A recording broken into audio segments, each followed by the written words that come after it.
ele precisava do sangue. Isso eu acho muito importante nós termos esse tipo de entendimento. Até mesmo porque a gente sempre fala, o sangue de Jesus tem poder. Tem poder sim, mas qual é o tipo de poder que ele tem? Né? Isso é interessante nós atentarmos um pouco para isso. Até mesmo porque é de conhecimento dos irmãos, se não for, vai ser agora, né, que nós vamos falar um pouco sobre isso. Que esse sangue, ele tem poder não apenas na terra, mas no céu. E que o adversário foi derrotado por causa desse sangue. Quer dizer, os anjos precisavam desse sangue para derrotar a Lúcifer. Os irmãos sabiam disso? Já tinham ouvido falar sobre isso? Nós vamos meditar um pouco sobre isso. Vamos colocar de pé, vamos orar, vamos agradecer ao Senhor. Mais uma vez nos concede a oportunidade, o privilégio de poder estar na casa dele. Senhor, nosso Deus, nosso Pai, graças te damos ao Senhor pelo intuito, ó Deus, o desejo, ó Pai, a vontade, ó Deus, de aprender mais de Ti, Senhor. Te pedimos, ó Senhor Santo Espírito, revela-nos a Cristo, ó Senhor. Permita-nos te adorar, Senhor, bendizer, exaltar, Senhor, o Teu santo nome. Reguarde-nos, ó Deus, nos instrui, ó Deus, nos guia, ó Pai, nos mostra, Senhor, nos revela, ó Deus, não apenas os Teus segredos, ó Pai, os Teus mistérios, ó Senhor, mas as Tuas vontades, ó Pai. Permita que nós possamos fazer, Senhor, a Tua vontade, ó Deus. Esse é o nosso pedido, ó Pai. Nós te agradecemos por mais este momento, ó Deus, de termos o desejo, ó Pai, de aprender mais de Ti. Te agradecemos no nome do Senhor Jesus. Amém. Ele está funcionando, está leis. Ainda está, né?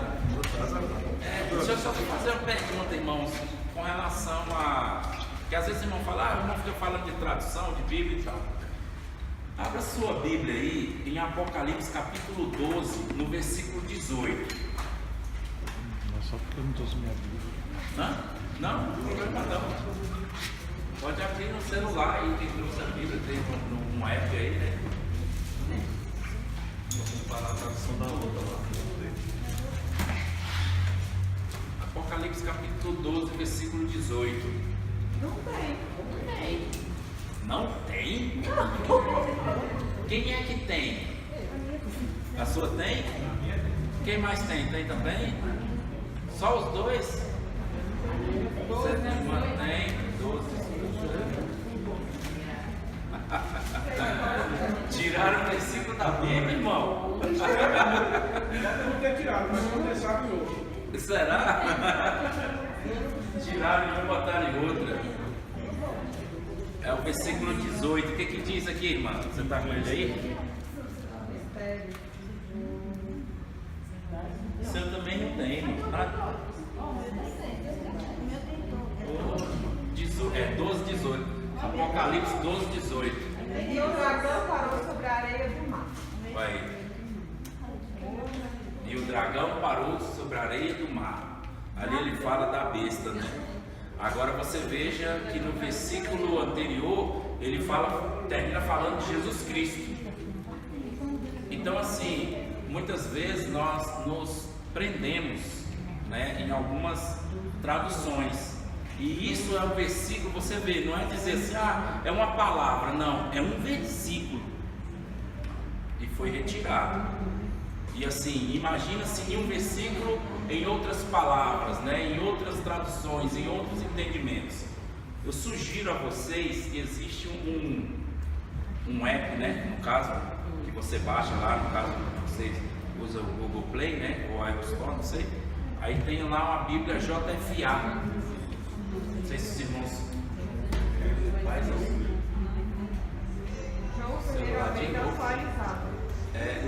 É uma. Rapaz, deixou o celular em casa de novo.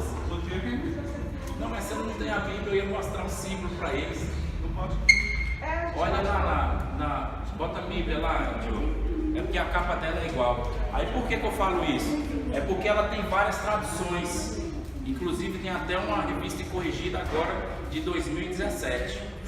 Aí tem uma lá de 1948. Não mais não. Então só bota a Bíblia lá no Esse daí é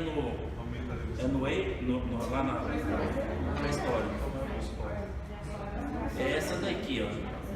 Bíblia JFA offline, né?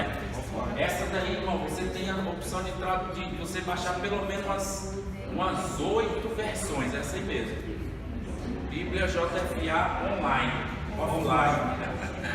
Aí você tem a opção, e aí o que acontece? Você compara, entendeu? Você pega essa tradução, aí você olha outra tradução, você vê, então assim, você pode, aí tem uma que tem o versículo 18, outra já não tem. Não quer dizer que você tem a revista corrigida, tem a revista fiel agora, eles colocaram a revista corrigida 2009, botaram em 2017 a versão transformada. Então assim, você não precisa comprar essas Bíblias, você tem a sua, e quando você tiver alguma dúvida, você compara com as outras traduções, né? Você não tem várias, é bom que tenha, mas se não tiver, você tem essa opção aí, tá?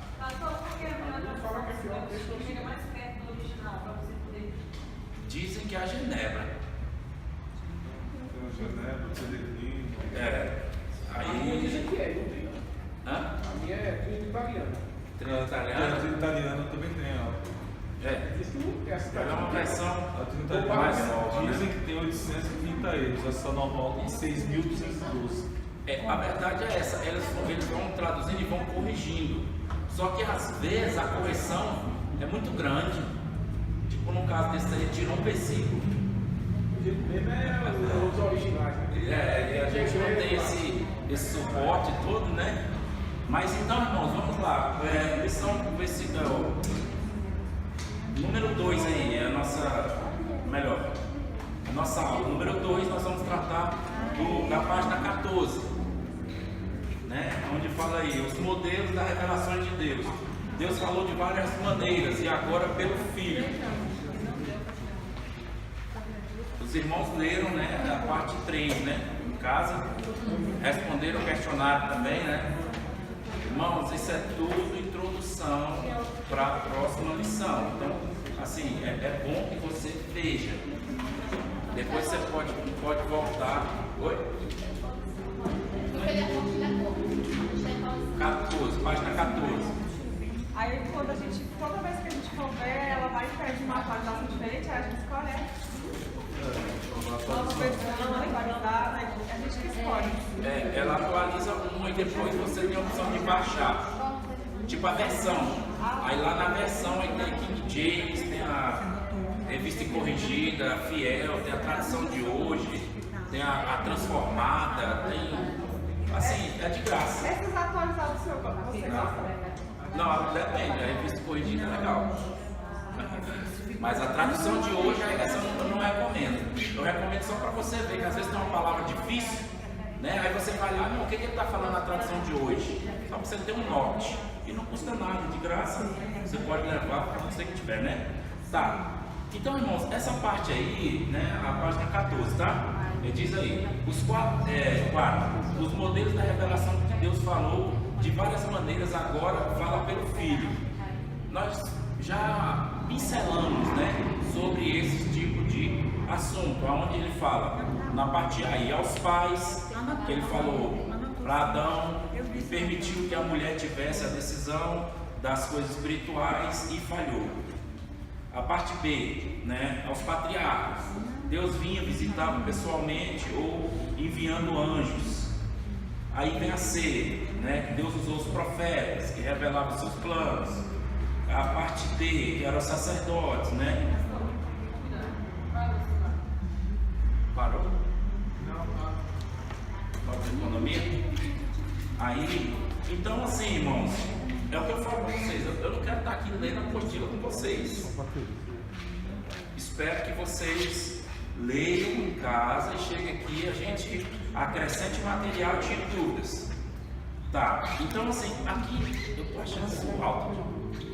Quer que eu abaixe? Posso falar. Mas então, como é que eu falo? Essa parte aqui não tem nada de novo com os irmãos, né? Conforme Deus falou antigamente, né? Ele usou esses métodos aqui, mas ele falou de outras maneiras. Quais foram as outras maneiras que ele falou? A que você mais conhece, mais você lembra?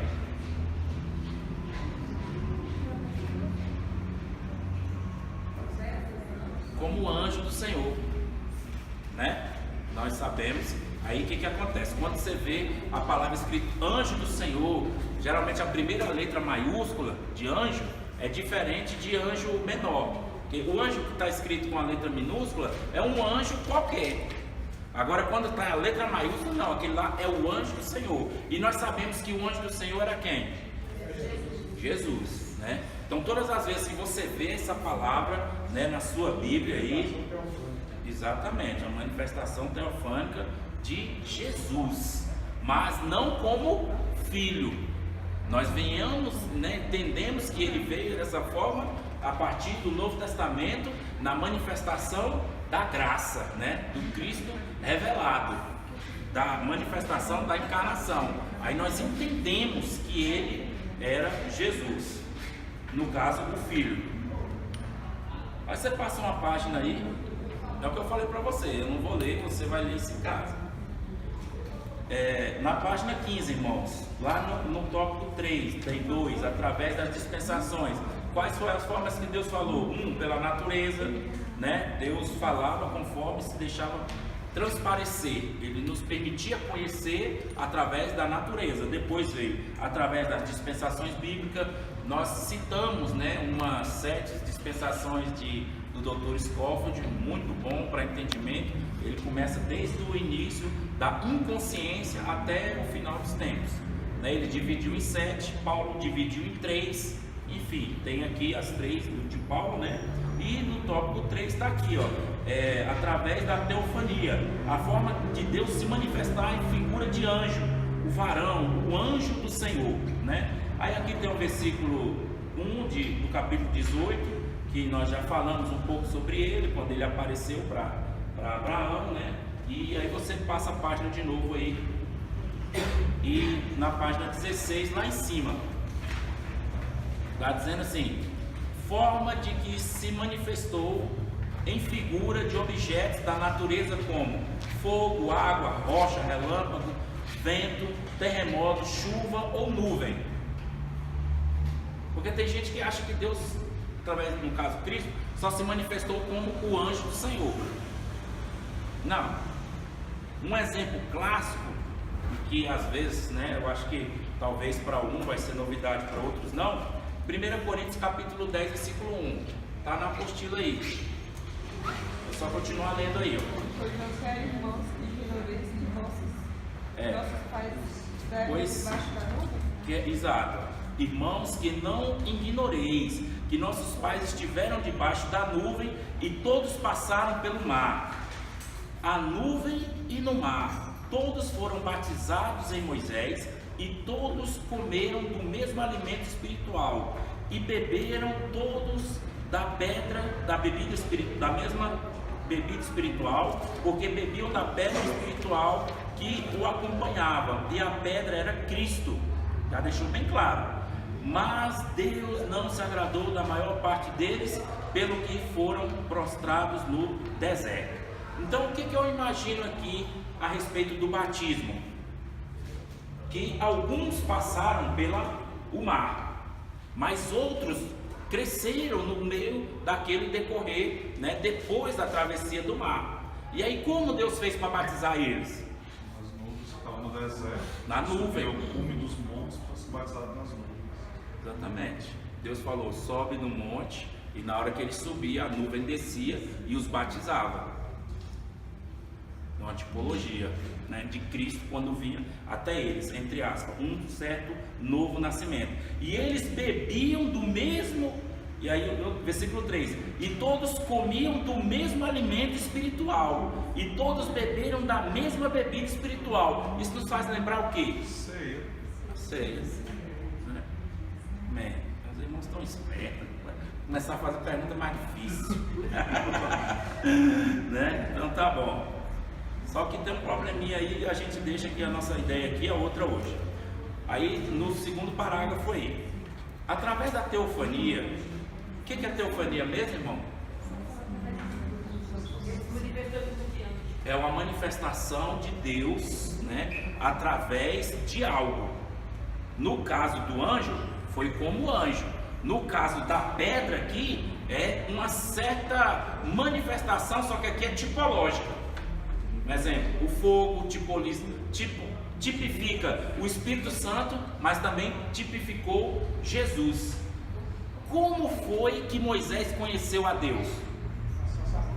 Na sarça ardendo? Através do fogo. Através do fogo. A sarça estava ardendo. Vamos ver? Aí é Êxodo capítulo 3. Essa foi a manifestação. Sim. Eles conheceram Deus. E o ato, né? 3:2. Foi a voz do caso. Veio a sandália do Um anjo do Senhor em chama de fogo, de meio de uma sarça. Exatamente. Nós, né? Porque muitas vezes é comum você ver o irmão pregador, o professor, ele está ensinando, ele fala, aí Deus apareceu no meio da sarça. Um anjo, né? Paulo também. Sim, mas aí no texto ele deixa bem claro quem é que estava ali, ó. E para nós que não somos mais leigos, nós entendemos o que as escrituras nos falam ali. 3:2, e diz assim, e apareceu-lhe. Então quem foi que apareceu para ele ali? O anjo. Cristo, o Senhor, entendeu? Essa aqui é uma teofania, porque Deus se manifestou através de um anjo, né, com aquela sarça queimando, ou com uma rocha, ali era uma tipologia, mas os irmãos estão entendendo o que é teofania? É uma aparição ou revelação da divindade. Rapaz, eu lutar contra o Google aqui é complicado. Mas amém, entendeu? Então assim, aqui no texto ele deixa claro, né? O anjo do Senhor Jeová, no meio da chama de fogo, numa sarça, e viu que a sarça ardia e o fogo não a consumia. Ali foi uma manifestação dele, né? Então vamos lá para a nossa apostila de novo, vamos continuar lá. Através da teofania, os irmãos já sabem o que é isso, para entrar na prova, o irmão já sabe. Como o anjo do Senhor, veja que lá também estava em letra maiúscula, né? O anjo, não era um anjo, era o anjo no caso, mas enfim. Vemos Deus manifestando-se teofanicamente. Uma das grandes revelações de Deus, de forma de teofania, foi o anjo do Senhor. Essa é a mais conhecida, né? Que é Cristo no Antigo Testamento sem o atributo da graça. Os irmãos concordam? Sim. Por que sem a graça? Ele não estava ali para perdoar. Porque ele não perdoava. Era lei ainda. Não era bem por causa da lei. Não era um tempo de vir para perdoar. Olha só, o versículo seguinte aí, versículo a frase seguinte. Ele não é um anjo perdoador. Ele não perdoava. Cristo encarnado é cheio de perdão e de misericórdia. É nosso advogado. Aí você imagina, que mudança. Por quê? Lembra que quando Moisés falou, Senhor, eu não me faça sair daqui. Deus falou, não, eu vou enviar meu anjo. E ele vai curar, vocês não vão ter praga, vocês não vão ter dificuldade nenhuma, né? Eu vou fazer vocês prosperar, os heteus, os jebuseus, os gigazeus, os 7 eus lá, eu vou botar, eles vão ter medo de vocês. Só que tem um probleminha. O meu anjo vai com vocês. E olha, não aborrece ele não. Porque ele não terá misericórdia de vós. Irmão, onde é que está escrito isso? Êxodo 33, versículo 2 ao 4. Vou aproveitar que nós estamos aqui, alguns irmãos, né, não estiveram nessa meditação aí. Aí é muito comum você ver os pregadores falar, Moisés falou, Senhor, né? Não, se o Senhor não for, eu não vou. Sabe, Moisés não era tão ingênuo assim. Tinha um negócio por trás ali. Tinha uma motivação a mais que fez com que Moisés falasse, Senhor, eu não quero isso se o Senhor não for. Então, a partir do versículo 2, ele diz assim, Êxodo 33: e enviarei diante de ti o meu anjo. Olha, está vendo que esse anjo está com a letra maiúscula, para que expulse os cananeus, né, das terras baixas, os amorreus, né, que é os que falam mal, os heteus, né, os que causam medo, os ferezeus, que são os ligados à vila, os heveus, né, que são os aldeões, os jebuseus, os que hão de debulhar, para dar-lhe a terra que manda leite e mel. Mas eu não subirei no meio de ti, pois és um povo de dura cerviz, para que não aconteça o que eu extermine-os no caminho. E quando o povo ouviu essa notícia, né, se questionou. O que é que diz aqui, meu Deus?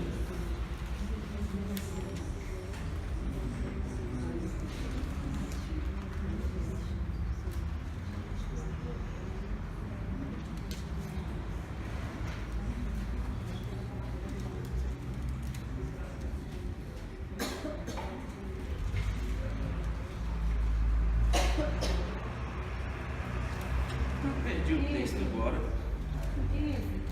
15, né? Tá longe. Nossa. Se tua presença não for conosco. Só que tem um segredo antes, irmão.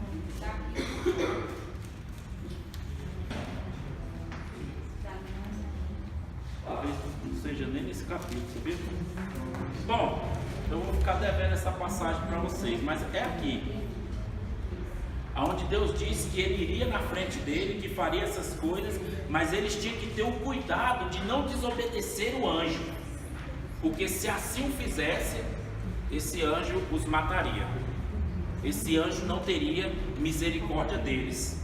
Isso automaticamente quer dizer que o anjo do Senhor, ele não tinha misericórdia.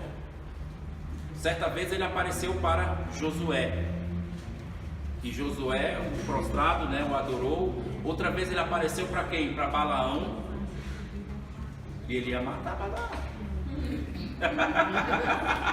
Você pode ter certeza que ele ia dar um jeito em Balaão. Mas enfim, depois eu vou até ver quem era aquele anjo que apareceu para Davi, que Davi temeu quando ele viu ele com a espada desembanhada, né? Depois nós vamos ver, eu não me recordo, mas enfim, depois a gente vê isso aí. Continuando aqui,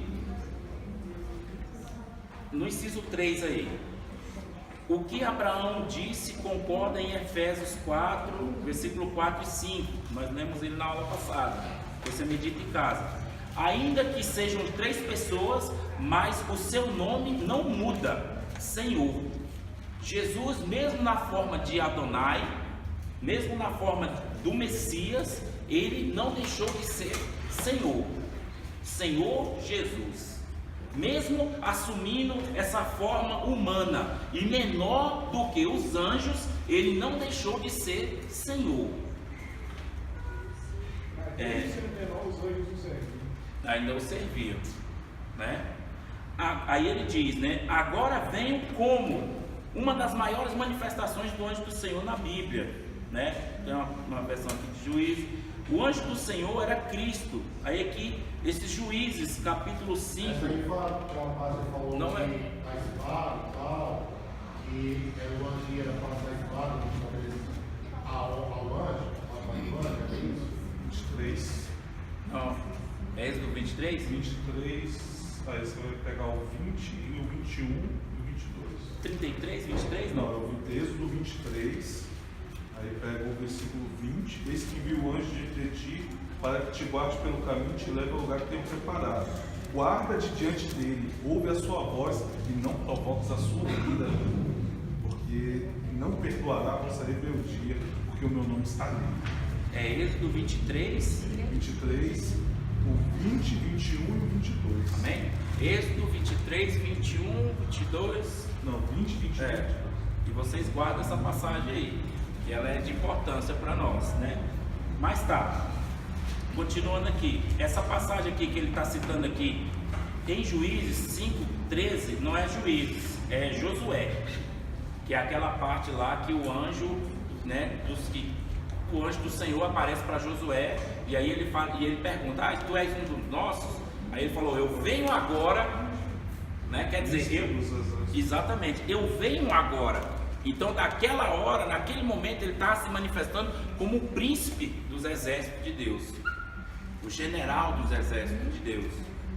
Algumas traduções mudam e tal. Então, assim, ele é como nós falamos em Hebreus capítulo 1, versículo 1: havendo Deus falado aos pais, né, de várias formas, não apenas pelos profetas, não apenas pelos juízes, não apenas pelos sacerdotes, não apenas, né, pelas formas mais tradicionais que nós conhecemos, mas de outras formas também.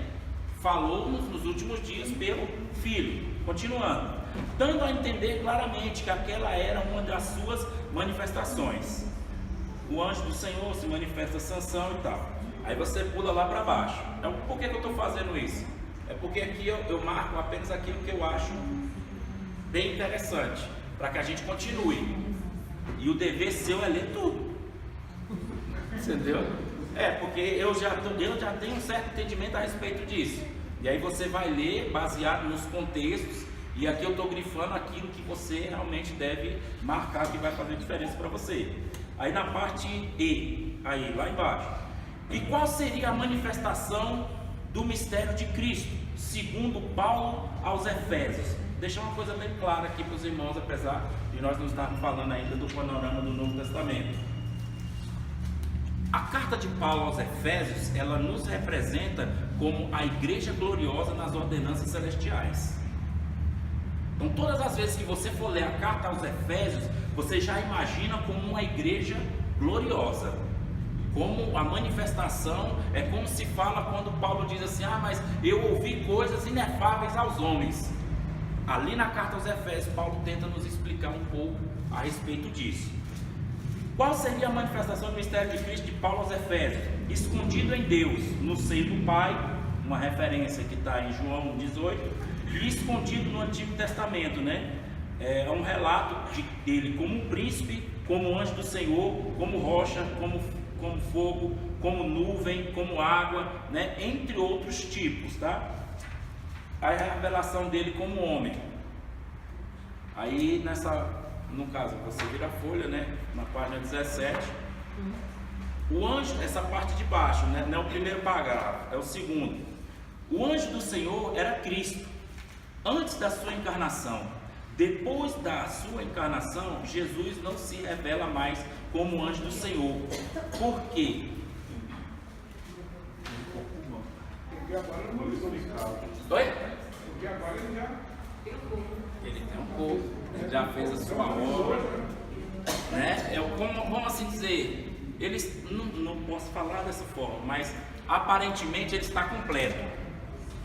E antigamente ele vinha e ele se mostrava dessa forma, por quê? Porque era uma sombra das coisas que haveria de se revelar. Então era um tipo, né, simbolizando de como ele era. E ele se manifestou dessa forma, ainda que ele diz em João, que ele fala: quem vê a mim vê o Pai.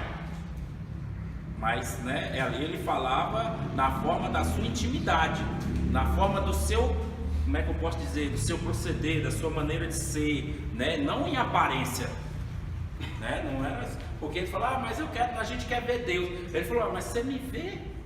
Quem vê a mim vê o Pai. Ele não estava falando da aparência, né? Nós entendemos isso, ele estava falando dos seus atributos, vamos assim dizer. Aí continuando, né, como diz aqui, ele tem um corpo humano. Aí tá, essa parte aqui do anjo do Senhor. O anjo do Senhor era Cristo. Eu gostaria que vocês lessem isso daqui. Eu não vou ler, só vou ler essa primeira parte aqui. Não confunda anjo do Senhor, né, com a letra maiúscula, com um anjo do Senhor, com a letra minúscula. Mesmo que o Senhor, porque referencia-se a Cristo, né, a Jeová, o Senhor, Adonai, Javé e tal. Aí o anjo do Senhor, com a letra maiúscula, é Cristo. O anjo do Senhor era muito sério, desprovido de graça. E aí é o texto aí que você deve anotar, que é Êxodo 23, versículo 20 ao 23. A gente erra para lembrar, né? Isso é bom. Aí aqui tem algumas aparições dele como anjo do Senhor. Êxodo quanto parando? Êxodo 23, versículo 20 ao 23. Ali é a forma, né, como ele apareceu, e que ali diz que ele não ia ter misericórdia do povo. Aí em Êxodo 3:2 nós falamos, né, que ele apareceu como forma de fogo. Veja aqui a página 17, né, desde a epígrafe aí, Anjo do Senhor, a página 18 e a página 19 da apostila está falando só dele em manifestações como anjo do Senhor. Leia isso daí. E vamos lá para a página 21.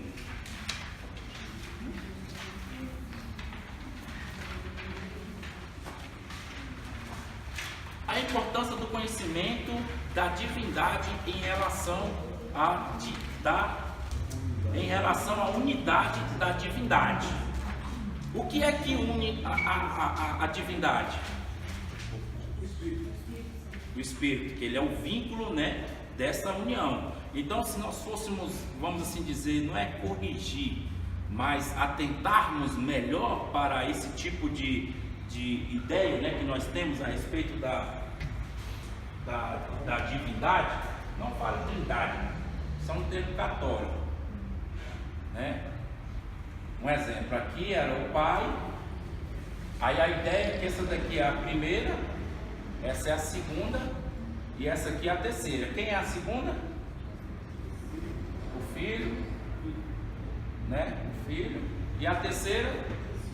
O Espírito Santo. Mas veja bem, um exemplo, né? Isso nós vamos ver mais na frente. O Pai, no caso, na Nova Jerusalém, em cima, né? No alto. O Filho na Jerusalém, na terra. Quando chegarmos na terra, ao olharmos para o Filho, nós automaticamente veremos o Pai.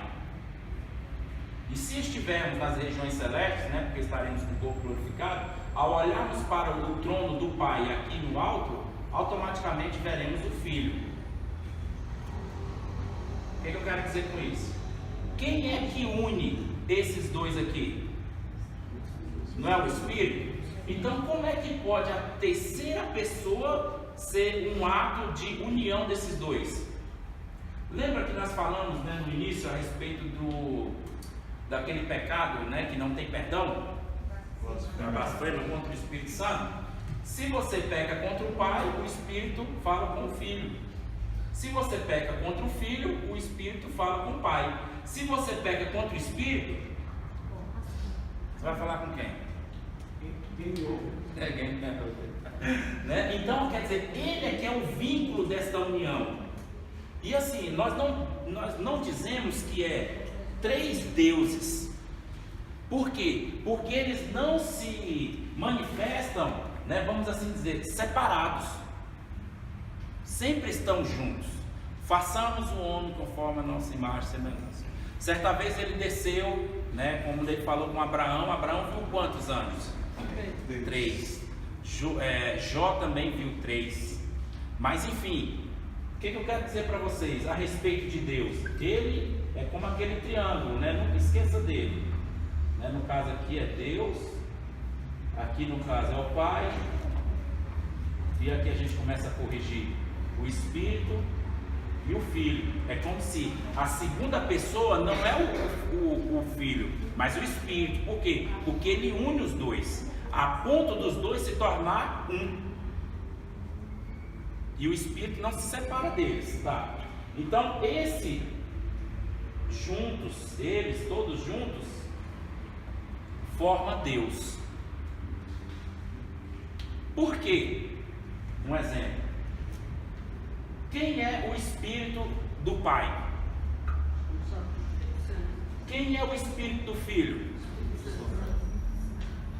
Um exemplo. Nós somos, eles eram dicótomos. O que é dicótomo? Alma e Espírito, né? Então assim, o Espírito era o Espírito Santo. E a alma, que era o persona, né? Que nós chamamos de...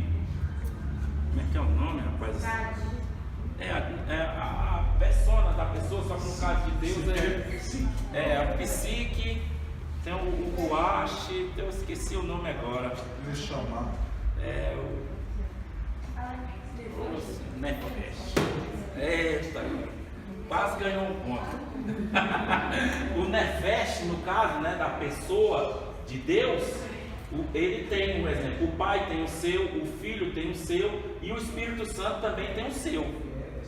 Né? É como nós simbolizamos, né, conforme fosse aquele ovo com 3 gemas. A essência era o Espírito, a alma, no caso, que aqui seria a gema, seria o Pai, o Filho e o Espírito, e o corpo, que no caso era a casca, era o quê? O corpo de Cristo. A manifestação. Hoje nós vamos falar um pouco sobre isso. Por quê? Porque eram, né, a gente tem o costume de dizer, mas a gente tem que se policiar. A gente não pode dizer eram 3 deuses. Não. Deus, os 3 são Deus. E no caso, os 3 estão em um só corpo. Como é que eles se manifestavam? Está aqui na sua apostila, lá na primeira página. Ele estava sentado no trono, uma luz inacessível. Cristo estava onde? No seio do Pai, escondido. E o Espírito estava com ele. Não se separavam. A cada sua manifestação. Nós vamos estudar um pouco sobre isso hoje. E tudo que nós estamos falando aqui, ó, a relação da unidade da divindade, que é o capítulo 5. Você tem que ler. Lá no último parágrafo, lá embaixo, a Bíblia fala da importância do conhecimento da divindade em relação à sua personalidade. Cada um tem a sua personalidade.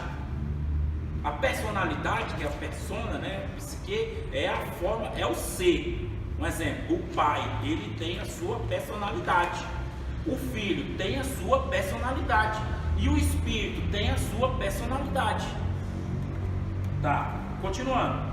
O pai é uma alma, o filho é uma alma e o Espírito Santo é uma alma. Se você fala isso para determinadas pessoas, elas falam, se escandalizam. Logo, todos têm alma, quer dizer, uma personalidade. A Bíblia diz: a minha alma não terá prazer nele. Quem falou isso foi o Pai em Hebreus. Continuando, Jesus disse: a minha alma está triste até a morte.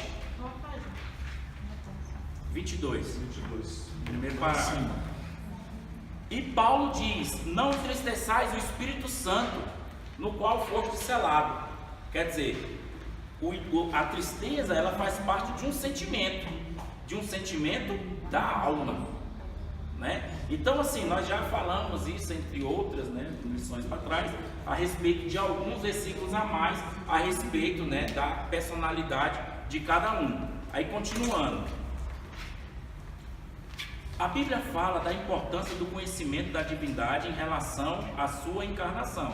A encarnação do Filho era fundamental. Foi um acordo entre o Senhor com o Senhor. Lembra de Salmo 110? Meu Senhor fala ao meu Senhor, senta-te tal, Adonai e Jeová, pá. Continuando. Em Hebreus, vemos essa combinação, que combinaram isso. Eu te serei por pai e tu me serás para mim um filho. Essa foi uma combinação, semelhante àquela de Isaías no capítulo 6, onde ele diz: quem enviarei? Quem há de ir por nós? Aí o filho falou: envia-me a mim. Continuando. Eles não se tratavam como pai e filho na eternidade, antes da encarnação, porque Jesus, como Deus, nunca teve princípio de dias. Ele não é filho de Deus porque algum dia no passado Deus teve um filho, mas porque combinaram entre eles, né, com um só Senhor. Um deles se encarnaria e este, o Senhor Jeová, os chamaria de filho, pois seria gerado pelo Espírito Santo. Começou a clarear? Não? Os irmãos ficam sérios, eu não sei. Aí continuando, a Bíblia fala da importância do conhecimento da divindade em relação à sua manifestação. Eles são 3 almas, não são 3 manifestações de Deus. Isto é, o Filho não é uma manifestação de Deus e nem o Pai é uma manifestação de Deus, e por seguinte o Espírito Santo não é manifestação de Deus. Os três são três pessoas e não três manifestações. A falta de compreensão do corpo único de Deus, o corpo de Cristo, leva as pessoas a não compreender a divindade claramente. Alguns perguntam: se são três almas, por que não são três deuses? São três almas individuais e não são três deuses, porque um deles, que é o Espírito Santo, faz entre eles um elo de unidade, de tal maneira que os três não se revelam individualmente. Isto quer dizer que o Espírito Santo faz com que a presença do Pai e do Filho sejam obrigatórias por causa do vínculo da unidade que o próprio Espírito Santo, aí está lá, Efésios 4, né, um só Deus, o Senhor e tal. Por isso que Jesus disse: quem vê a mim, vê o Pai. Se eles se revelassem individualmente, sem o vínculo da unidade, seriam três deuses, mas não se revelam sem um vínculo da unidade, que é o Espírito Santo. Mas houve um momento onde eles se separaram.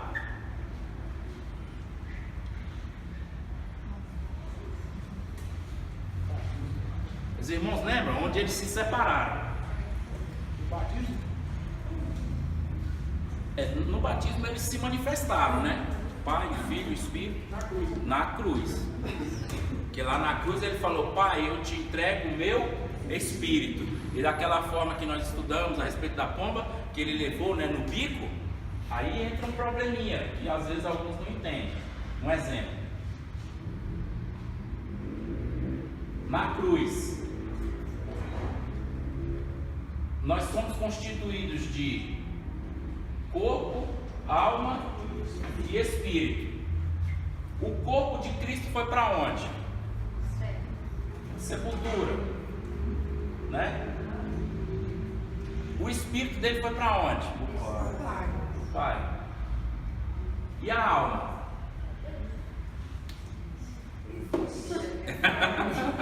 Desceu no inferno e tomou a chave. A alma fez a obra do sumo sacerdote. Nós vamos meditar um pouco sobre isso aqui.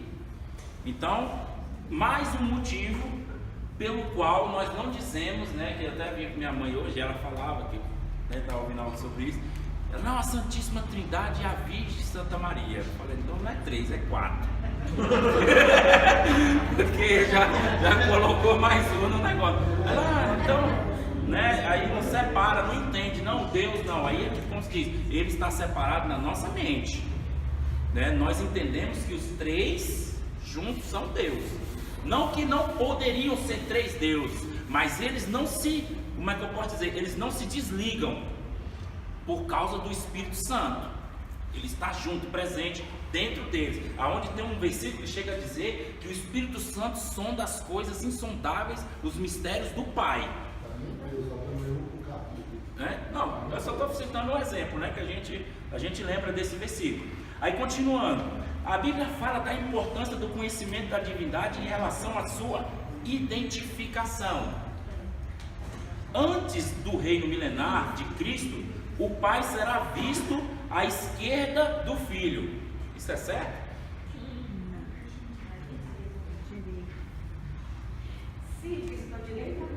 Aí, então, olha, irmãos, é isso que eu quero de vocês, entendeu? Raciocínio rápido. Se ele sentou à direita, então o Pai vai estar à esquerda. Entendeu? Esse é o Filho. E aí, às vezes, que a gente perde muita coisa por causa disso, que a gente fica tentando: mas como é que pode isso? Não, mas se ele sentou à direita, então automaticamente ele está à esquerda. Continuando. O Filho à direita do Pai, mas depois o Filho assumirá o trono do Pai, e a igreja assumirá o trono do Filho. Lembra que a gente falou sobre isso na lição passada? Apocalipse 3:21, né? Que aquele que vencer darei o direito que se assente comigo, como eu venci, me assentarei no trono do Pai. Entendeu? Então, tá. Depois, talvez na próxima aula nós vamos falar sobre a trajetória de Lúcifer. E aí vocês vão ver o tanto que ele queria estar naquele lugar. E o porquê que ele nos odeia tanto. né? Não apenas porque nós somos a criação mais bela de Deus. Ele era um querubim ungido, entendeu? Ele, além dos querubins, ele era ungido, ele era um ser diferenciado, acima da média, vamos assim dizer. E você vê que naquele sentido, hoje, nós temos o poder para expulsá-lo.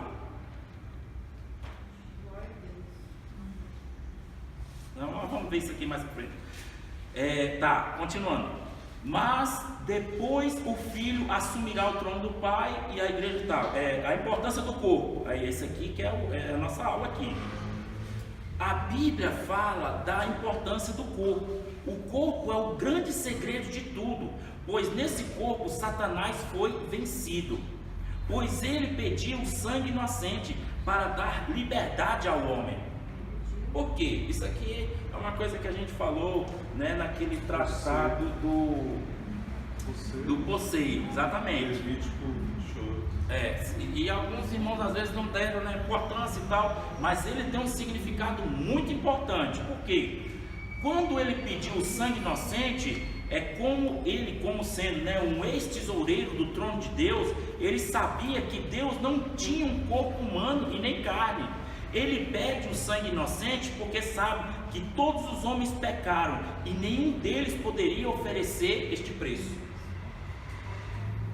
Veja que o inimigo é sagaz, né? Ele falou: eu vou, entre aspas, né, vou quebrar as pernas dele, vou pedir algo que ele não pode me dar.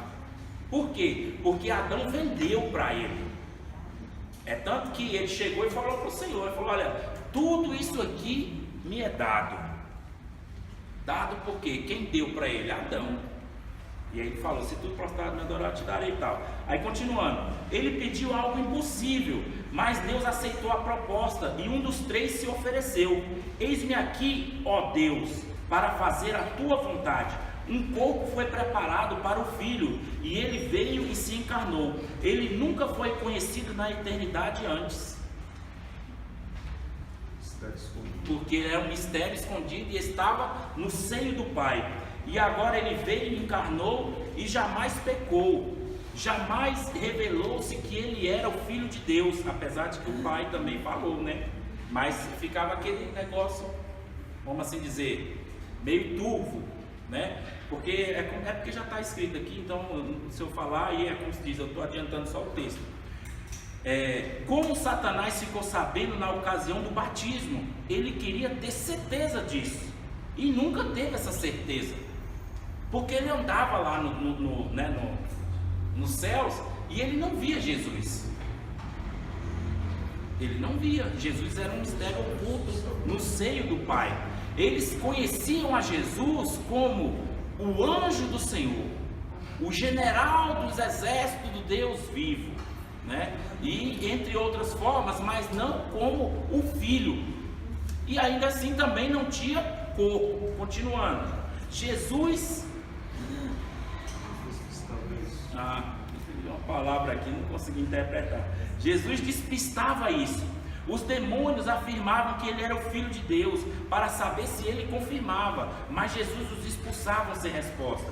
Até a morte de Cristo, Satanás jamais teve a certeza de que ele era o Filho de Deus. Mesmo tendo feito esta entrevista pessoalmente no deserto, se ele soubesse disso, com certeza não o instigaria para a cruz e nem o mataria. Por quê? Era a derrota dele. Ele não ia suscitar a própria derrota dele, ainda mais com tanta violência daquela forma, porque Jesus, ele, né, no caso, ele como Cordeiro de Deus, ele só tinha que ser morto. Mas depois ele não apenas foi morto, né? Colocaram uma coroa de espinho nele, né? Furaram seus pés, quer dizer, tiveram certos, como é que eu posso dizer, cuspiram, né, no rosto dele. Então isso tudo tem exemplos, né? É tipologia, irmãos. Um exemplo, quando, assim, veja bem um exemplo, né? Uma pessoa, quando ela escarra no rosto de outra pessoa, desprezo, né? Uma coisa assim uma coisa tão ruim, né? É difícil falar, né, esse tipo de coisa, mas Jesus, ele poderia ter tirado, e ele não tirou. A Bíblia diz que Ele levou isso na cruz. Ele levou esse nosso lado obscuro, esse lado, sabe, desprezível. Ele carregou ela na cruz. A Bíblia diz que por causa das suas chicotadas, nós fomos sarados, pelas suas pisaduras. Aquela coroa de espinho, né? Ele trocou a coroa de glória e vestiu-se, né? Vestiu-se entre aspas, né? Botaram na cabeça dele, deram paulada, né? Com cana, para que entrasse naquele corpo. É assim como eu e você, entrando no corpo dele através, por causa do nosso pecado, era aquelas dores e aquela ferida entrando no corpo dele. Tem um livro que eu considero, para mim, eu acho que todo cristão tinha que ler ele. É um livro expositivo do Max Lucado. Ele fala, ele escolheu a cruz. Melhor, os cravos. Eu tenho ele em PDF, eu vou botar lá no grupo. Se você quiser comprar o livro, a opção é sua. Mas se eu te falo, se você ler esse livro, quando você vê os irmãos pregando na Santa Ceia, você vai falar, rapaz, por que ele não falou sobre isso? Por que ele não falou do cravo? Por que ele não falou do manto? Por que ele não falou da coroa? Por que ele não falou, né, do cuspe? Por que ele não falou daqueles nomes que estavam escritos lá, né, que Deus fala em todas as línguas, raça, tribos e nações, né, de várias formas e várias maneiras? Enfim, é um livro que eu considero que todos os cristãos deveriam ler. Vou providenciar o PDF, aí vocês se viram aí, se quiser adquirir, é um livro de cabeceira. Continuando, se ele soubesse, né, não instigaria a cruz e nem o mataria. Ao matar a Cristo, ele perde o poder de matar. Lembra que nós estudamos sobre isso em soteriologia? Que Cristo morreu inocente, por isso ele ressuscitou. A sepultura não pôde contê-lo, né, entre o Hades, porque ele era inocente, ele não merecia a morte, ele não deveria morrer. Tem uma coisa aqui que talvez alguns vão se escandalizar, mas continuando, né? É simples, o salário do pecado é morte. É a morte. Quem não tem pecado, O salário dele não seria a morte, né? Ainda mais daquela forma, como uma pessoa injusta, que só era pregada na cruz os piores dos piores, né? Por ser uma morte tão dolorosa e tal, enfim. Então, Mas tem na Bíblia, pelo que ele foi acusado, muita gente que diz que lê a Bíblia não sabe. porque ele morreu? A mentira que foi gerada para que ele fosse acusado. Para que o acusasse, né? E o condenasse na cruz. Porque Jesus era um homem inocente e jamais havia nele pecado. Aí essa aqui é uma coisa que talvez se a gente fosse aprofundar um pouco, ia gerar uma certa polêmica, então eu vou pular. Você lê em casa, o versículo está aqui embaixo, Gênesis 49, de 9 a 12, pode falar. A crucificação de Cristo, eu não sei se foi Heróis, quem foi, disse que a mulher dele teve um sonho e falou para o rei, não no santo e justo, eu tive um sonho que me perdoou. Aquilo ali foi uma verdade ou foi uma coisa inventada? Ah, não, eu acredito que foi verdade. É tanto que você vê que talvez por causa desse testemunho da mulher dele, ele não tomou partido naquilo, ele lavou as mãos. Falou, não, eu não vou me envolver com isso aí não, passa para frente, né? Condenado, que era como estava escrito. E ele vai voltar, e quando ele voltar, é que nem uma coisa que nós vamos ver mais na frente, é que, lembra que eu falei que o sacerdote ele se vestia, quando ele chegava, ele aspergia o sangue, ele se sujava, e aí quando ele saía do templo, ele tinha que trocar de vestes, né? Só que Jesus não vai trocar de veste, ele vai pegar aquela veste suja. Lembra em Apocalipse que diz que ele descerá com suas vestes salpicadas de sangue? É aquela veste que ele, entre aspas, né? Isso é uma tipologia. Continuando aí no inciso 3. Tá, não vamos ler do 1, continuar do 1 aqui. Por causa da encarnação de Cristo e ressurreição dentre os mortos, veio para não mais morrer. O regresso até a glória do Pai foi uma herança imortal e glorificada, que foi o seu corpo físico. Seu corpo dado posteriormente à concepção e à encarnação é o mistério da piedade, o qual Satanás não pode confessar como realidade, porque o mistério da encarnação existe na desgraça e na derrota, e na sua derrota para Cristo. Deus, ao criar o homem, o criou espírito, alma e corpo. O corpo físico era algo a mais, né? No caso, algo mais, que ele mesmo não possuía, né? Deus só tinha espírito e alma.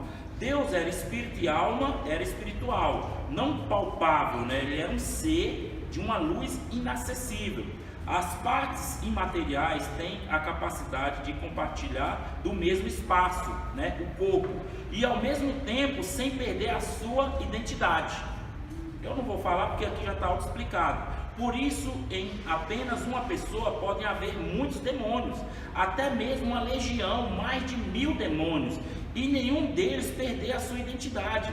Por outro lado, na divindade infinita, que nós estamos falando, né, da divindade, que são 3 pessoas, 3 almas, consequentemente, não existe problema de espaço, pois são um em espírito e 3 em alma. Estas almas ocupam o mesmo espaço do corpo espiritual, sem perder a sua identidade, quanto mais agora no corpo do Filho.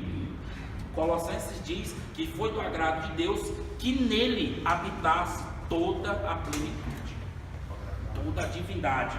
Continuando, quando Deus criou o homem, algo novo foi introduzido na criação. Os animais criados infinitamente menor que os homens tinham o corpo e o fôlego de vida, né? Que é a alma animal irracional. Quando o homem foi criado, ele recebeu um corpo, e além da alma vivente e imortal e o espírito humano, Deus, aí está tricótomo, mas dicótomo, tá?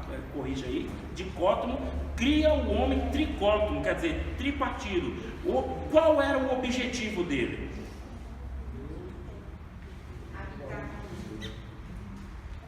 Habitar no homem, nesse corpo, e também trazer-lhe uma forma para que ele habitasse particularmente. Não sei se vocês, eu não sei se eu falo na próxima, quando a gente falar do luzeiro, quando ele caiu e ele imaginava, né, é uma alusão, e eu acho bastante interessante ela, porque ela fala muito a respeito desse ponto que nós estamos tratando aqui. Nós falamos dele lá em Antropologia Bíblica, que quando ele caiu, né, imaginemos que ele venha ter caído na terra, e que Deus, ao andar pela terra, olhava e existia, né, aquela, um exemplo, Miguel era o arcanjo Miguel, M da oração. Como é que eu consigo separar isso? M é contrário da oração. No caso, Gabriel era o anjo da mensagem. Então aí eu consigo separar nessa forma aí. Mas depois nós vamos estudar um pouco mais sobre isso, você vai ver. No caso, quando tinha-se, né, uma mensagem a ser enviada, Deus usava Gabriel. Aí a hora que em vez de eu usar o M, eu coloco o outro.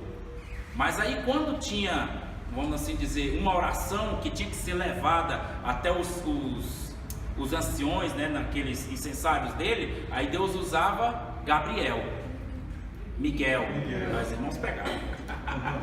Entendeu? M e O, no caso, né? Você separa aí. E no caso da adoração e louvor, existia o luzeiro, que era Lúcifer. Então toda a adoração, as pedras afogueadas que eles levavam para o monte, era o luzeiro que fazia parte dela. Nós vamos falar isso na próxima aula. Oi? Pois é, nós vamos falar disso na próxima aula.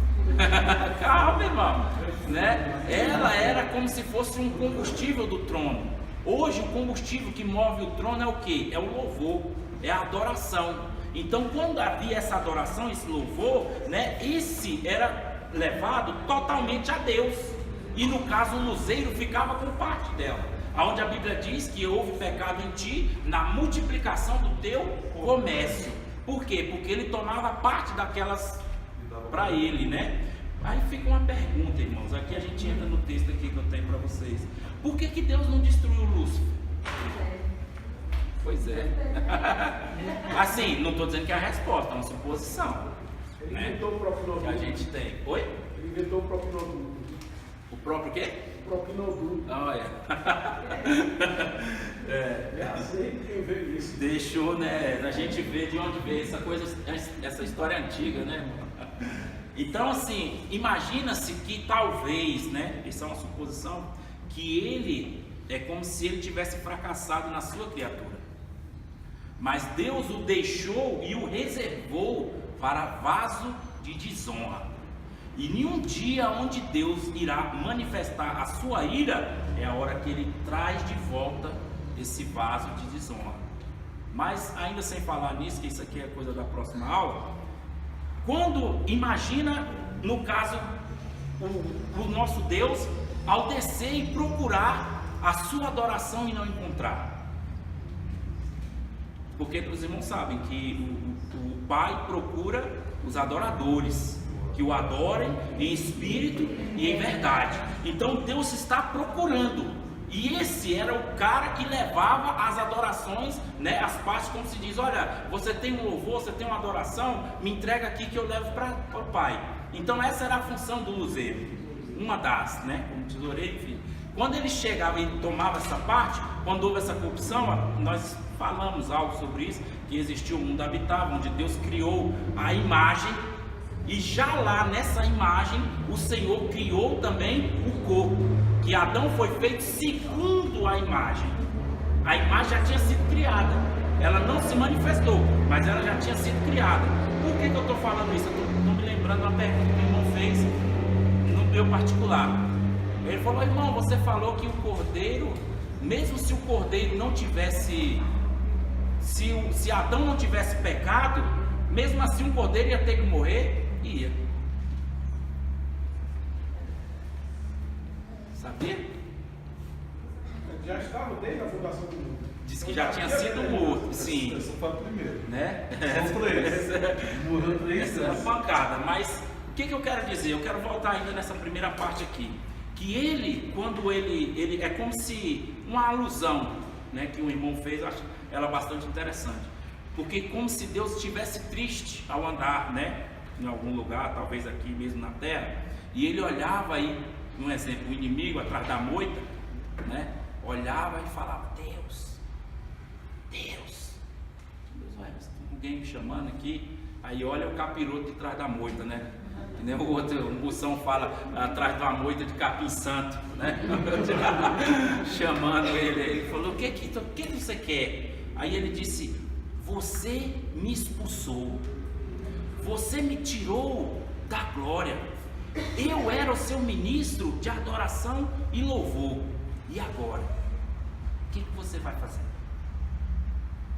Nessa alusão do irmão, tá? Isso aqui não quer dizer que foi assim, mas é uma que eu acho legal e eu sempre guardo ela comigo. E é como se Deus se sentisse um pouco triste naquela hora e ele se ajoelhou, e né, conforme a Bíblia diz, é como se fosse uma conjectura, né? O que é uma conjectura? É quando você usa uma certa alusão, que não seja uma parábola, mas você usa uma certa, não posso dizer uma fantasia, uma certa alegoria, alguma forma para tentar dizer o que aquilo ali estava acontecendo biblicamente, não fugindo da regra bíblica, mas você também não vai afirmar dizer que foi assim, né? Enfim, como se Deus ajoelhasse e formasse o homem do pó do barro e soprou nas narinas dele e disse, este é o meu ministro de adoração e louvor. Então enquanto um caiu, Deus levantou todos nós. Ele levantou a raça humana, a qual Satanás queria destruí-la, e Deus não permitiu.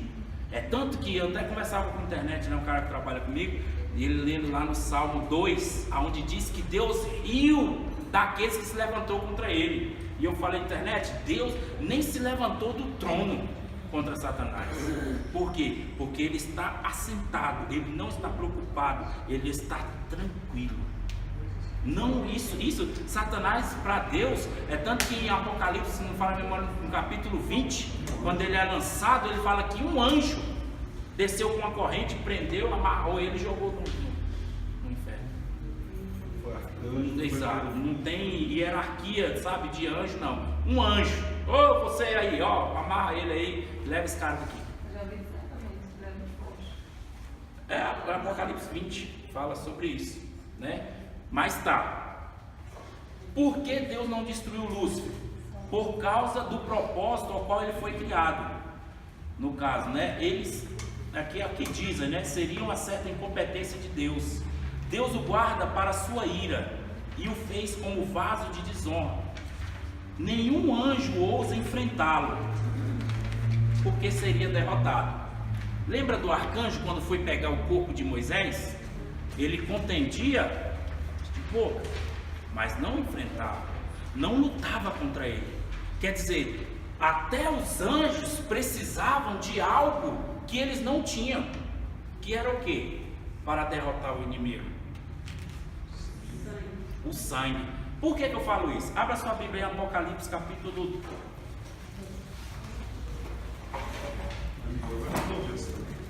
13. Vai, mas ele tem uns artifícios aí que 12. Acho que não é 12, é 13. Ele vai resolver essa coisa.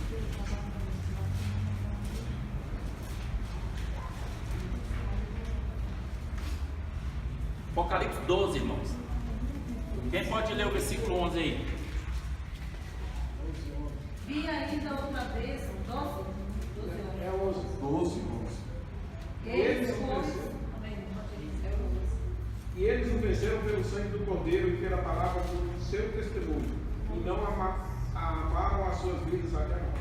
Então, aí o versículo 10, para não perdermos o contexto. Então vi uma grande voz do céu que dizia: agora é chegada a salvação, a potestade, o reino do nosso Deus, a autoridade do seu Cristo, porque já foi lançado fora o acusador dos nossos irmãos, ao qual diante de Deus nos acusavam de dia e de noite, e os nossos irmãos os venceram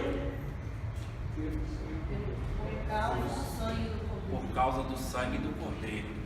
Então veja que até os anjos precisavam desse sangue, não apenas nós o precisávamos para quê?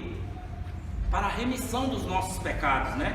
E os anjos precisavam para lutar contra ele, porque querendo ou não, eles eram de uma certa hierarquia diferente, né? E assim, eu não vou falar sobre isso agora, mas mais para frente, quando falar sobre o episcopado, você vai ver a respeito de princípio de autoridade. E aqui era um princípio de autoridade, de hierarquia espiritual, né? Então assim, não era uma coisa qualquer que alguém chega e fala: mas o fulano está errado, e mete o dedo na cara dele e fala o que quer. Amém. O cara pode falar, só que uma coisa eu tenho comigo: a retaliação é certa. Então às vezes é melhor ficar calado e deixar acontecer e orar para que Deus mude, do que, não estou dizendo que então a gente tem que aceitar, não, mas tem que agir com sabedoria e talvez não colocando o dedo na cara. Não, sim, aí é por isso que eu estou falando. Nós vamos falar a princípio de autoridade. Irmão, nós temos que desprezar a afronta. Já começa por aí. Já começa por aí. Mas não é o nosso caso, é como eu falei. Hoje nós não vamos tratar sobre isso. Abra sua Bíblia em Hebreus capítulo 8. Hebreus. Rapaz, essa é umas coisas que Hebreus é forte. Hebreus 8:1 é só para situarmos, né, naquela história que nós falamos da aula passada. O ponto principal de que estávamos dizendo é que temos um sumo sacerdote que se assentou nos céus, à mão direita do trono da majestade, e que agora é ministro no santuário do verdadeiro tabernáculo que o Senhor edificou e não o homem. Aí se você for ler aqui, né, temos um sacerdote constituído para oferecer sacrifício e tal. O capítulo 9, versículo 1. Assim, a primeira aliança continha prescrições para a realização de um culto celestial em um santuário terrestre, porque havia um tabernáculo disposto da primeira parte, chamado lugar santo, no qual encontrava-se o candeeiro, a mesa dos pães da apresentação. Depois o segundo véu, que estava na tenda, chamado o lugar santíssimo, onde se encontrava o altar de incenso e a arca da aliança, recoberta de ouro, contendo a urna e as tábuas da aliança e tal. Então aqui ele está dizendo como era esse tabernáculo nos céus. E que esse tabernáculo teve que ser purificado.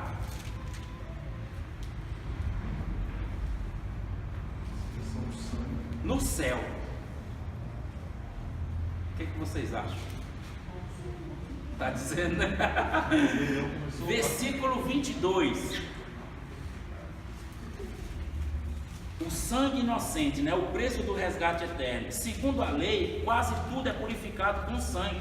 E sem derramamento de sangue não há remissão.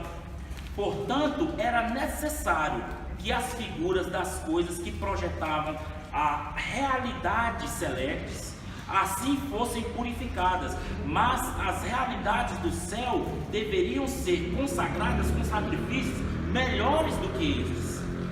Continuando, 24. Porque Cristo não entrou num santuário feito por mão humana, a figura do verdadeiro lugar santíssimo celestial, mas entrou no próprio céu. Quando ele entrou lá? Com a alma. Lembra que a gente falou? O corpo dele foi para a sepultura. O Espírito, Cristo, né, o Espírito Santo levou. Mas a alma dele entrou no tabernáculo santo. Ele foi levar o sangue dele, porque o poceiro queria ficar com o sangue dele. E ele falou: não, o meu sangue é entregue ao Pai.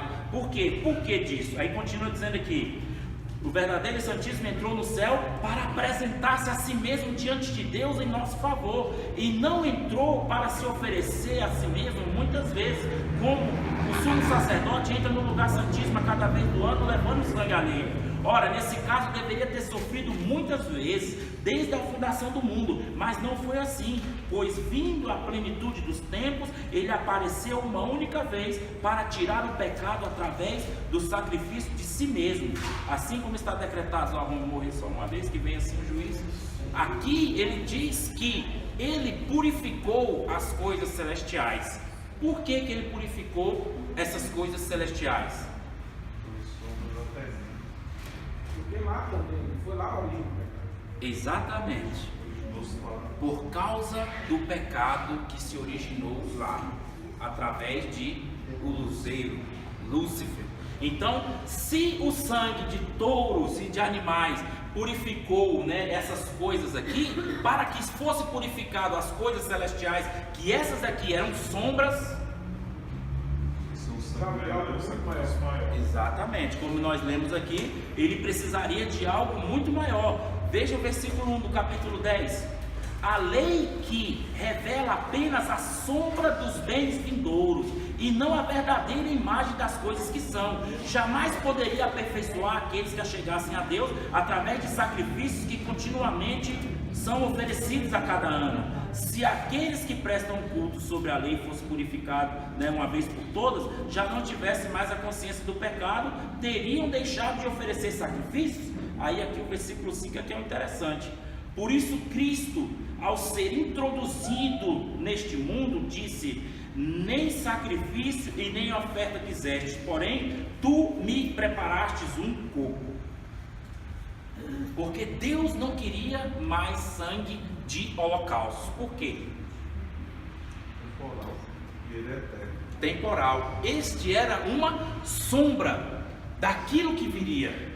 Então o cordeiro já tinha sido morto desde antes da fundação do mundo, né? Como fala lá em Apocalipse 13:8, ele tinha sido morto, e isso tudo era uma sombra prefigurando o sacrifício dele, porque o sangue dele, se você é que a gente fala, irmão, Hebreus, como se diz, eu acho que foi Paulo que escreveu.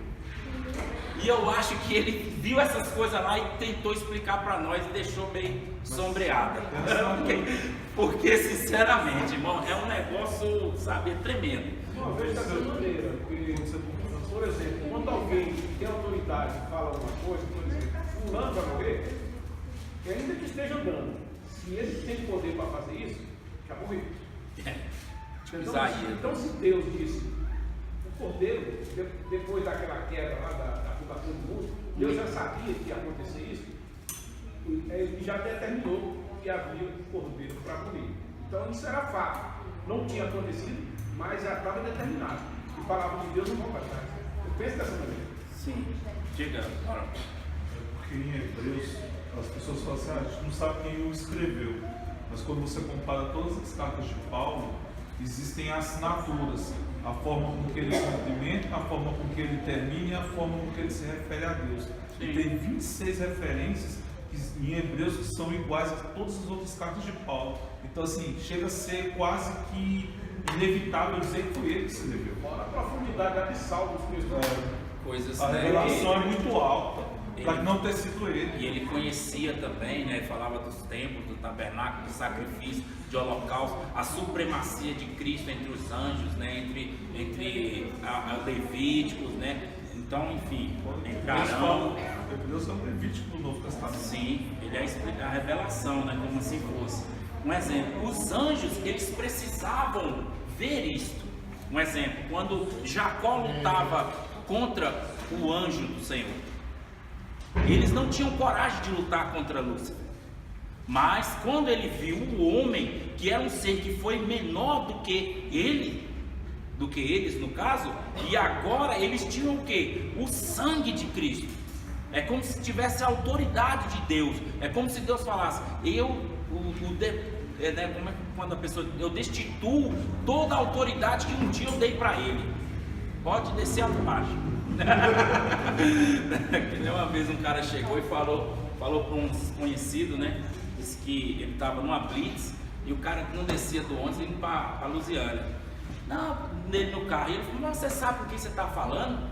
Aí chamou o tenente foi lá e ele: rapaz, você sabe o que você está falando? Ele falou: não, se identifica. Ele: não sei o que, olha, eu não vou nem descer, não sei o que. Se identifica, não, e não querendo deixar, até que o cara desceu e estava bêbado.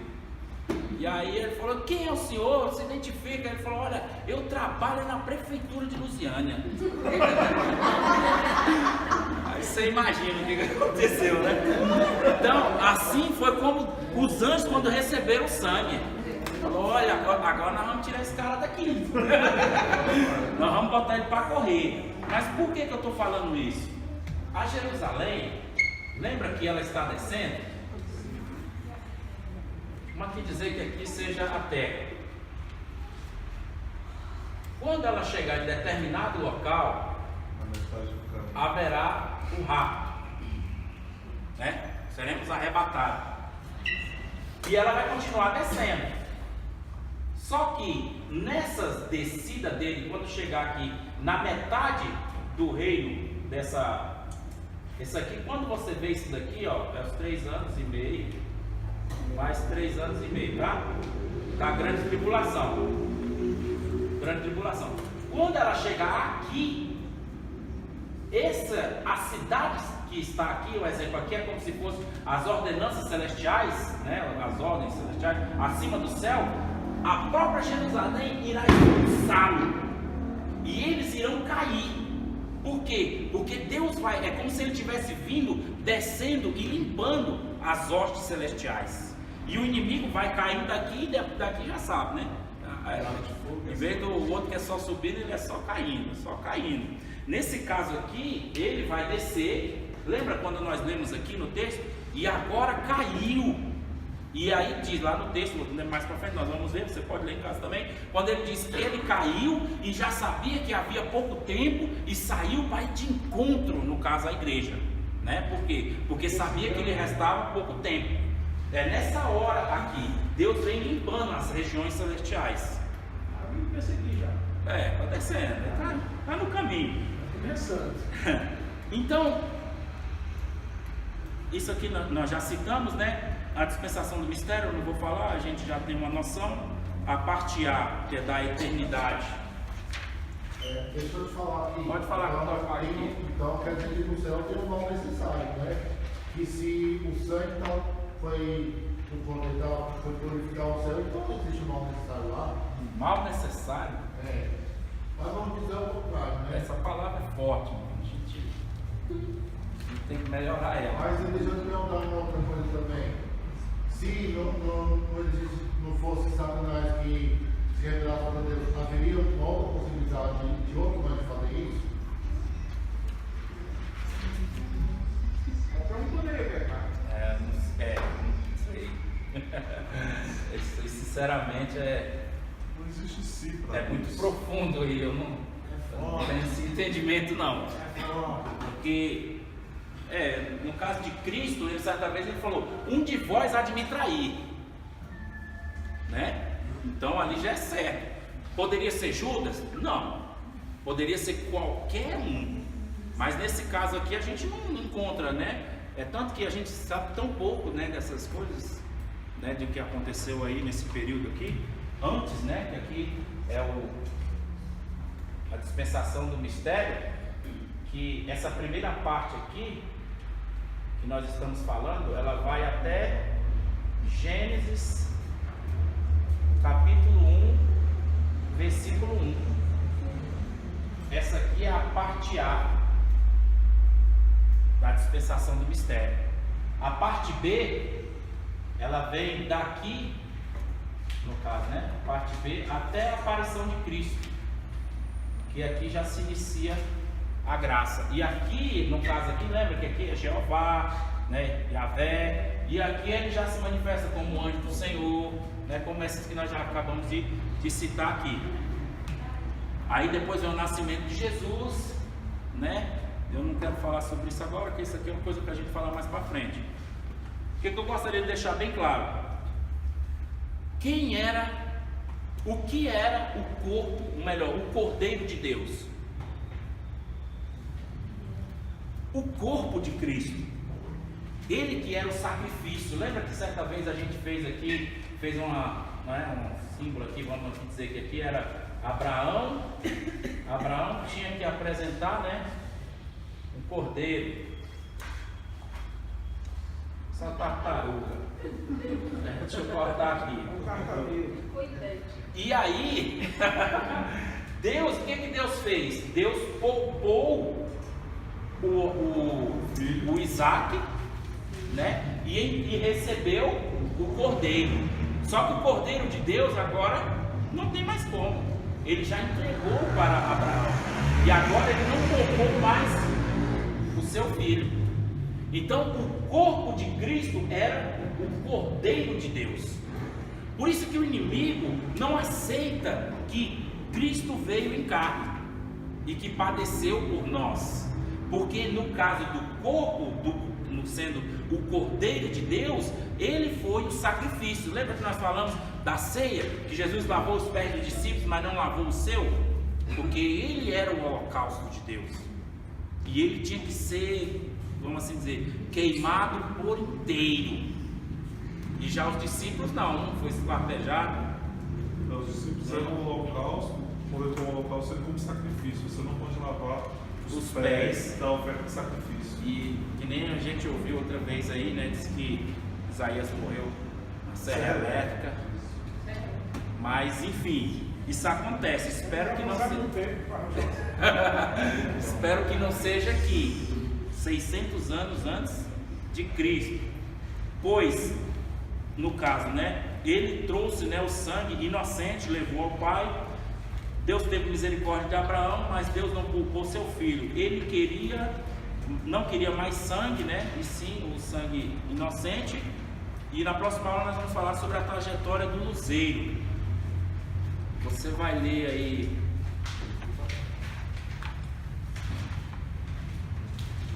pelo menos até a página 27. 27. Pelo menos.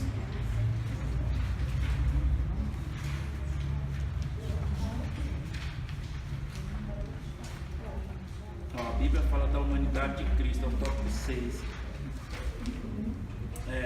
Talvez a gente fale sobre ele já. Mas aí nós vamos falar sobre a trajetória do luzeiro. Eu vou botar um gráfico lá para vocês ir amadurecendo essa ideia, né? De onde ele veio, como foi criado, o que ele fez, o que ele vai fazer e para onde ele vai. É interessante que talvez entendamos um pouco sobre isso. Nesse ponto de vista, o que eu gostaria só de frisar? A importância do corpo. Deus precisava desse corpo, porque através desse corpo ele ia gerar o sangue.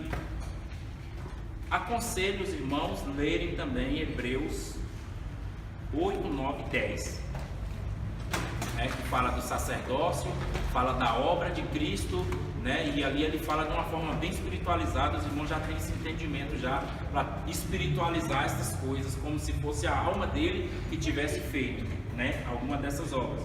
Então o corpo era necessário para quê? Para retirar o sangue, o qual serviria não apenas para a remissão dos pecados da humanidade, mas como também para purificar as coisas celestiais, que no caso as sombras já estavam impuras, e lá no caso foi corrompida por causa de Lúcifer, ela foi aspergida, Cristo entrou no santuário, não feito por mão de homens e tal, que está tudo nesse texto aí de Hebreus que eu estou falando para vocês. Quando ele fez isso, esse sangue ficou no lugar do sangue de Abel, onde ele diz: tira o primeiro e coloca o segundo, que clama melhor, que fala melhor do que este, e foi aonde tira a primeira aliança e coloca a segunda, e que o Pai disse que o seu reino não terá fim, será perpétuo. Conforme diz que assenta-te à destra até que eu coloque por escabelo dos teus pés os teus inimigos. E ele assentado no trono, porém depois ele vai para o trono do Pai, e o Pai habitará no corpo do Filho. E agora ele está diante de Deus com um corpo glorificado. Conforme nós falamos na lição passada, né? Cristo, né, Deus precisava, não que precisasse, se ele quisesse, né? Ele teria, mas assim, ele fez com que acontecesse de uma forma natural. Cristo veio e habitou, como diz Jó, o leite, né, se coalhou, e no caso ele se transformou, nós não podemos dizer, né, mas germinou, no caso, a Cristo. E ele não foi feito uma nova alma, porque ele já coexistia, e ele teve apenas, vamos assim dizer, né, a formação em Maria para entrar nesse mundo.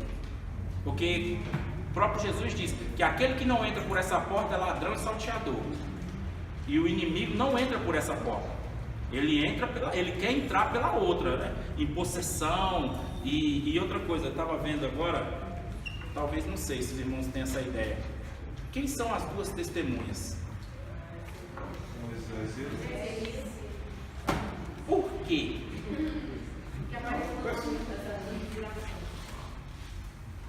Dizem que é porque também eles não passaram pela morte. Eles não passaram pela morte, eles vão ser mortos, vão ter que testemunhar. Não precisa disso não. Eles já têm um corpo glorificado, eles já apareceram diante de Cristo. Eles estão nessa condição, a segunda testemunha, eles vão vir de duas tribos, não me recordo agora, mas eu posso até trazer isso para vocês na próxima aula. Eles vão vir de duas tribos, um de cada uma. E por que haverá, no caso, haverá essas duas testemunhas? Por causa de Moisés. Moisés, ao ferir a rocha, ele feria quem? Cristo. E aí na segunda vez ele falou o quê? Fala a rocha. E aí Moisés chegou lá e deu duas lapadas na rocha. Essas duas virão e terão, entre aspas, quase que o mesmo ministério de Cristo. Vão morrer como ele, vão ressuscitar como ele, e vão ser assuntos ao céu como ele. Só aqui uma coisa, eu não acredito que seja eu fazendo a minha interpretação, não acredito que seja Moisés, porque como a irmã falou agora, que Moisés ele passou pela morte, né? Só que a Bíblia diz que ele não morreu e ele teve isso. Então, assim, a Bíblia não vai se contradizer. Se Moisés passou pela morte, como ele poderá vir como testemunha para morrer de novo? Não tem condições, não tem condições. Tá vendo aí como é que é? Assim, eu acho interessante de um ponto de vista, né? Existe uma certa maturidade para questionar. E isso eu acho legal, sabe? Não é aceitar tudo que fala. Não, esse negócio aí, um exemplo, se o cara já morreu, como é que ele vai voltar? Um exemplo. Então eu ficaria com Enoque e Elias. Mas Elias já tem um corpo glorificado. porque ele apareceu no Monte da Transfiguração. E a Bíblia diz que dá-se ao homem depois um exemplo de Saul. Saul chamou aquelas feiticeiras, né? E ele quis trazer o espírito de Samuel. Deus não permite isso. E aí é tanto que Jesus, na parábola do filho pródigo, melhor, de Lázaro, ele falou: olha, lá eles têm Moisés e Elias, e tem os profetas. Então, da mesma forma, é hoje. Deus não precisa que venha alguém do outro mundo para fazer alguma coisa. É tanto quando ele fala lá em Malaquias, fala, olha, que o Elias viria, e perguntou para João Batista: tu és o Elias? Ele: não, Elias já veio. Eu não sou Elias não, entendeu? Mas virá com o mesmo espírito de Elias, e fará os mesmos sinais que Elias fez. Da mesma forma, esses homens virão com os mesmos sinais de Moisés. Pedirá fogo do céu e vai cair, e vai fazer pragas, e vai fazer grandes coisas, só que ele vai ser como uma testemunha de quê? De que Cristo morreu. E no caso, Cristo não viria uma segunda e nem uma terceira vez. É como no texto que nós lemos. Porventura Cristo viria, seria necessário que viesse muitas vezes, mas ele só veio uma vez e se ofereceu. Lá em Hebreus de novo, no capítulo 6, ele fala que aqueles que voltam atrás é como se coloca em vitupério o sacrifício de Cristo. E isso nunca vai acontecer. Eles nunca vão ser renovados para arrependimento. Não era Samuel que ficou ali, não? Pois é, difícil, hein? Difícil. Então, porque a palavra fala para dizer que o Espírito de Deus, que é aquele que convenceu, ele vai ser retirado, né? Sim. Então, o povo vai dar o seu próprio entendimento, sua própria busca. Então, pode-se dizer que essas duas testemunhas vai ser, na verdade, os únicos que terão toda a palavra para poder fazer o que Moisés fez, no caso, então. Sim. Uma orientação espiritual. E é como se retornasse aqueles princípios dos tempos de Moisés, aonde Deus vinha e habitava neles. E aí, no caso, vai habitar em quem? Nas duas testemunhas. Vai usar como quer. Exatamente, vai fazer sinais, prodígios e tal. Mas isso aí, quando a gente falar em Apocalipse, a gente tenta se aprofundar um pouco mais. Amém? Vamos colocar de pé, vamos orar e agradecer ao Senhor.